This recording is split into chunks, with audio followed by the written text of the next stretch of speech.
3, 2, 1.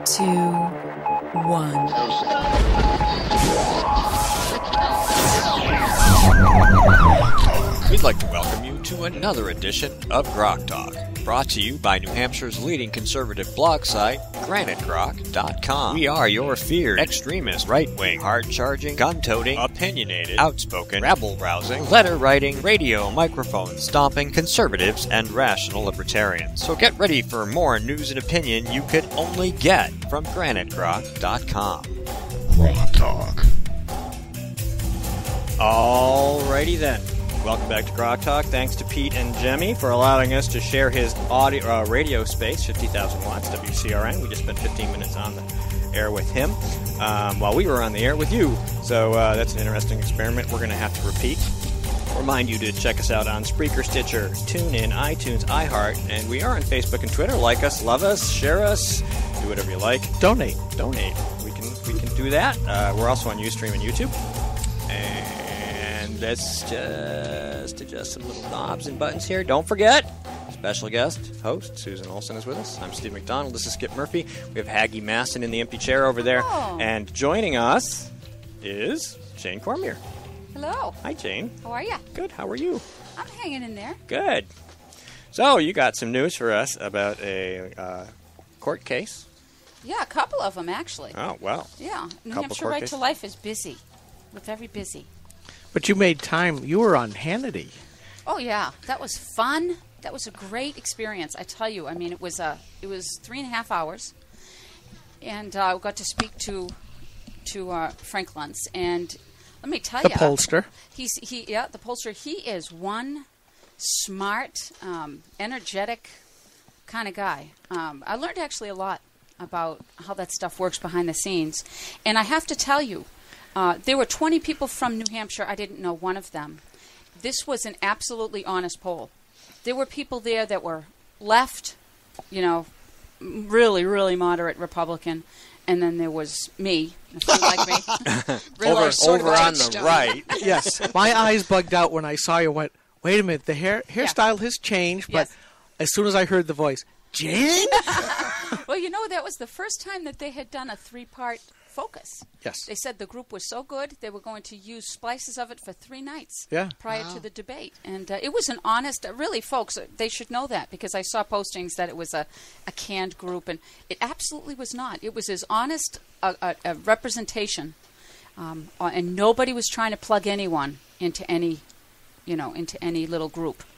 It just went. It was really eye-opening. He's got to do that, because if he is not good on the demographics of that or the political leanings, that's his reputation. He's got to do that and do it right. Right. And I'll tell you, it was fun to watch. I wish I could get the whole thing in one little stream so I could actually post it on Granite Grok. I did put one up. I wish that we could get the whole thing, because truly it was a long, long event. It had almost no lull. They edited a lot, they took out a lot of stuff, but there was almost total continuity for that 3 hours of people just talking. It was really interesting. It taught me a lot about, I've got to be very careful that I don't get stuck in my own little corner, in my own little chair. You were in the corner, way up. Nobody puts Jane in the corner. Well, when you looked at it, she was way up on the last row in the corner. But boy, when she spoke, and of course the line, be careful of what you ask for, you may get it. Well, She knows how to project. So really Indeed. helps. Yes. Actually, the Chris Christie one was kind of funny, because Luntz I'm actually not supposed to talk about this stuff, but I was very much outspoken about Chris Christie, because I really believe he turned around and was not the conservative that I thought he was when he first, got into the scene. I was really disappointed. No, his record coming out of New Jersey, when, again, folks, he's very entertaining on YouTube. Yeah. I certainly have put up lots of his YouTubes, but when you look at, you hear about the stuff he may have accomplished, but when you look at the total picture of where New Jersey is right now, not good. Not all that great. No, absolutely not all that great. And the entertainment thing, especially what we're seeing with Trump, I don't know about how you guys stand on this, but I'm really, really disappointed in what that's turned into. What a freaking circus! I'm sorry, and entertainment. What are we talking about? Yeah, really. It's a reality show. It is a reality show. Totally. I mean, and I that Trump segment on for the Frank Luntz thing, I want you to know that thing went on for about 10 minutes without him speaking. That's how motivated people were. He did mention that and Hannity and he had a back and forth where they talked about, you just set off one thing, and then he just stepped back. He said, this is the best panel I have ever had because I didn't have to say a thing. I didn't have to ask a question. I mean, it was like you guys were all like mousetraps going up. Absolutely. Well, like this show. Yeah, it was. It was great. And so that actually taught me what the thought was behind the scenes. Up until that focus group, I was sort of willing to give Trump his due only because he was taking it to the GOP, which we know is... and we like that. We love that. He keeps doing that. But we want to talk about your New Hampshire Right to court Life. cases. New Hampshire stuff. New Hampshire stuff, yes. So New Hampshire Right to Life has been involved in a number of court cases. Two of them are up and coming. I think one of them is finished. But you know what? Let's talk about the two that I actually can speak about rather somewhat intelligently. We have a court case that's going to be heard for that will deal with the protocols of what Planned Parenthood has for protocols with regard to abortion drugs. And we filed a right to know case in Stratford Superior Court in June of June 2015. This was the second one, though. We had the exact same case filed a year before, trying to get the right to know information of what these protocols are, because we believe that they're going against what the federal protocols are for giving these drugs out to women. And so that court case came back and we won. But we did not get the 2015 protocols. So now we're going back. We're going to go back. And what do you mean by protocols, Jane? Protocols, well, abortion drugs... What, do they have to be like 11 or something to get them? Well, no, I don't. I'm not sure about the age, what the age is, but we do know that with these. I mean, the person, not the. They're not supposed to give them over a certain number of weeks.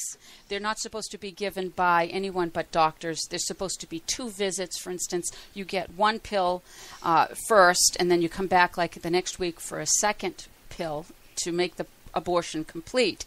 And these protocols are not being adhered to, and many women are having real medical issues because of it. And because there's no oversight in the state of New Hampshire, there's no way to really find out any of this information. What are they doing in these clinics? We do know from another right to know request that there has not been an inspection of a Planned Parenthood here in New Hampshire for over 4 years. Well, you know what? Maybe they should put up a tent and say it's a circus, and then when the wind blows it down, they say, well, you didn't have a permit. You didn't have an inspection. Right, yeah. Well, put up a tent. We're not sure exactly what we're going to do about it, except that we're going back to court. Good. And we're going to find out why they will not give this information. What does Planned Parenthood have to hide that we have to go to court again and do another right to know request to get this information? So that's up and coming. One of the other big, really important cases which ties in to the recent defunding of Planned Parenthood here in New Hampshire. Yes, thank you very much. I'm glad that we had some movement on this. Our executive counselors, led by Dave Wheeler, certainly did the right thing. But we all know that in 2011, the same thing happened, and the executive council said no to the Title X funds coming in to the state to support family planning centers, right? Family planning, yes. And euphemism time. Yeah, well, what are you going to do, right? It's the language. We can do a lot. Yeah. Well, we are. That's, and that is the point to be made, because I have been, last couple of nights, but for quite some time, we see the left changing the common language out from underneath us. Right. And the conservatives haven't been adapting or pushing back to that. So we say one thing, they say another. And because they are in command of the cultural heights, right, their definitions trump ours. They get a pass. That's the word of the day, Trump. Oh, my goodness. Please. But they don't get a pass, but we're seeing, they are painting conservatives into the corner, because most conservatives don't do what we do, which is get out into the culture and fight this stuff. Right, exactly. Well, as far as my 7 months here in New Hampshire Right to Life sitting in that seat, I think probably the most important job for myself was to make sure that I could communicate in common people speak what's going on, because you're right, it's like tissue, right? When they're talking about selling and trafficking of baby body parts, well, it's just human tissue. Well, no, we have to educate to the people. It's not human tissue. It's a baby. And now that is starting to get traction. We're starting to see governors shut down the funding for Planned Parenthood. We're starting to see legislators vote to go inside these Planned Parenthoods in their states, which is great. But to go back to what we were saying, in 2011, our Executive Council pushed out that funding and said no to it, whereupon we know that Jean Shaheen and Sebelius and right up to the White House got involved to find a way to go around our state of New Hampshire ruling to fund Planned Parenthood of New Hampshire, of New England, which they did. And so we filed 2 years ago, I think, a suit that said we wanted, through the FOIA, Freedom of Information Act, all of the documentation regarding the communications of how that grant was given to New Hampshire. And, of course, people don't want us to know what's happened. We did get some documents that were heavily redacted. And we decided that we were going to push. We had a board. Our board got together and we said, is this something that's worth fighting for? And this was probably 6 months ago, maybe, that we were discussing this. And we said, yes, it is. We're going to fight for this. So ADF, Alliance Defend Fund? Defense Fund, that takes up life issues, said that they would go in with us. And now we have a Supreme Court waiting to hear from the Supreme Court to see if they'll listen and hear this case that basically says that we want the information, we want all of the information regarding that backdoor funding. How did that happen? Why was New Hampshire's sovereignty in saying no to these funds supplanted, and why were we put through that? So here's why it matters. Now we have 2 Planned Parenthoods that were defunded. Unfortunately, the other abortion clinics were funded. If we have time, I can discuss why there is a bit of a difference. We are against all abortion. And we do need to bring that up, if not here, then on Granite Rock. So this is an important story because we think that there was a little bit of Republican collusion. Yes. Maybe. There was maybe that. For a show for Chris Sununu. Yeah. So. Okay. And you know what? There's something that we could say, too, even for Joe Kenny in this, right? Because we believe that Joe Kenny also was kind of finding a way to make this work, to work both sides, right? But let's not forget that we did we took a great step forward in defunding 2 of really the worst corrupt private businesses that get huge amounts of taxpayer subsidy, double dipping all over the place, Planned Parenthood, which is another whole vein you could take up. And now they've lost that funding. Do they have the hubris, while this document now, this waiting to hear and to see if they'll pick up this at the Supreme Court, to go back and do it again? Sure. Of course they do. It's St. Alinsky. That's a rhetorical question, right? But you know what? Now that we have this on the books, now that we're waiting to see if the Supreme Court will take this up, we now have another bat to hit them with, because you know what? We're already talking about the last time. Okay, we're going to take a quick break, and we'll get into that when we get back. Stay tuned. Rock